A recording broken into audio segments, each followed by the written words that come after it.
Good morning. It's Wednesday, September 9th, 2020. I'm Brad Lindeman, and this is In Business for Life.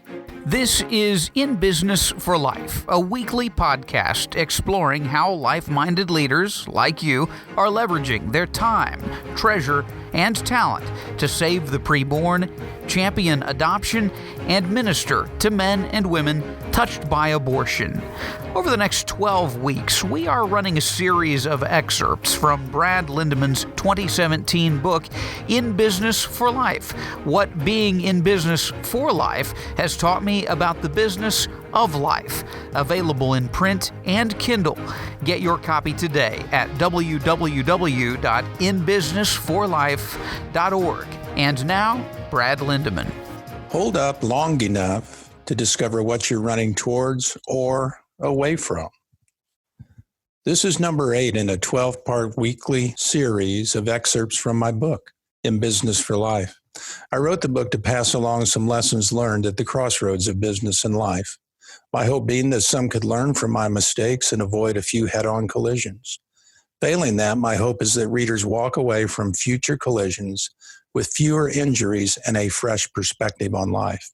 Because if you get nothing else out of my book, you truly must get this.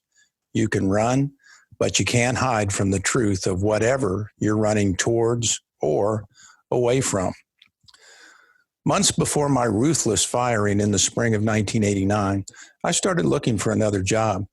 Though written in French, the writing on the wall of our Memphis headquarters was easily interpreted. I knew I was a marked man and that my company was in big trouble.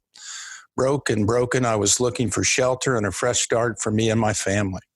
I found both in an Indianapolis-based leasing company owned and operated by like-minded Christian men. Our courtship provided triage for my bruised ego and wounded heart. Was it really possible to run a business with a people-first philosophy to the glory of God? I would soon find out, but not before fielding a curveball out of far left field.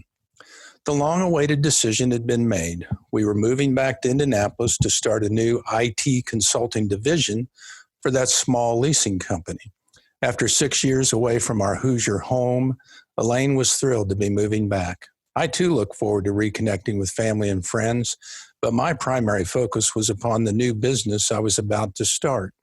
While my new employer would provide support service and modest financial support, it was up to me to figure out how to start a brand new line of business. The thought of it both energized and terrorized me. The curveball from left field was thrown by the senior pastor at our large church in Memphis.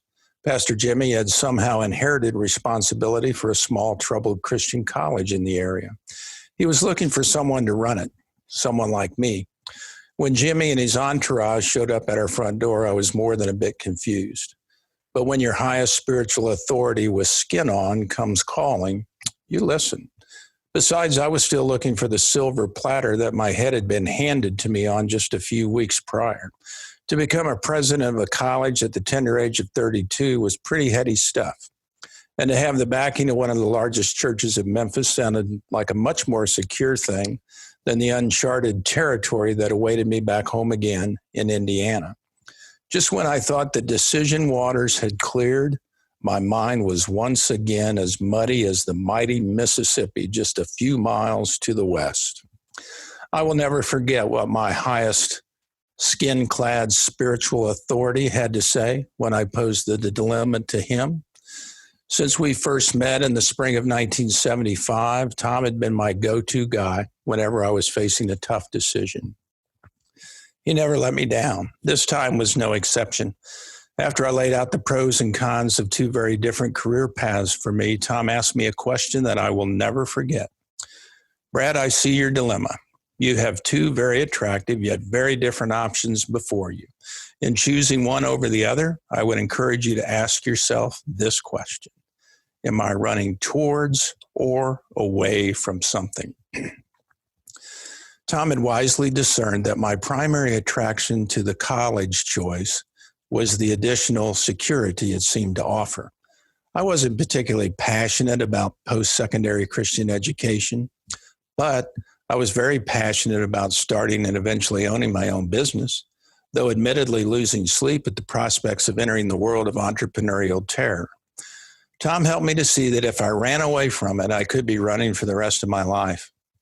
With that, I ran towards my greatest fear and have never looked back. What about you? What are you running from? A broken relationship that's easier to ignore than to endure the pain of repairing? A destructive habit that's sapping the life out of you? An unconfessed sin that you can't get past? Whatever it is that you're running from, consider a change of direction. Consider turning around and moving towards that which scares the daylights out of you. Consider facing your fears. Unlike the physical world, in the emotional and spiritual realms, scary objects shrink in size the closer you get to them. Because there is no fear in love, but perfect love casts out all fear. 1 John 4:18. Recall our one-word definition of God, love. If we substitute God for love in the previous passage, we see that there is no fear in God, but perfect God cast out all fear. The reason fears shrink as we face them is because God is facing them with us. On the flip side, consider what passions you feel prompted to run towards.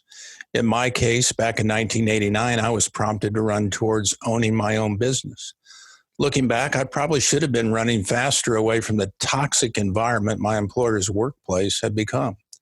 The gold rush was over before the acquisition took place, much to the chagrin of our new owner. Then greed took over.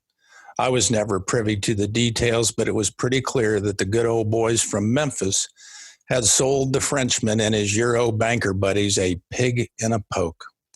With each passing miserable day, he and his minions were in an increasingly foul mood over it. But I digress. For me, owning my own business was more about keeping my fate out of the hands of others than it was about putting it in my own. I really didn't want full responsibility for my future, but I was sure fed up with the alternative. As a Christian, I've never believed that my family's destiny was solely mine to determine. There are many passages in the Bible supporting that view. This is one of my favorites. For I know the plans I have for you, declares the Lord, plans for welfare and not for evil, to give you a future and a hope. Jeremiah 29:17. Back to you.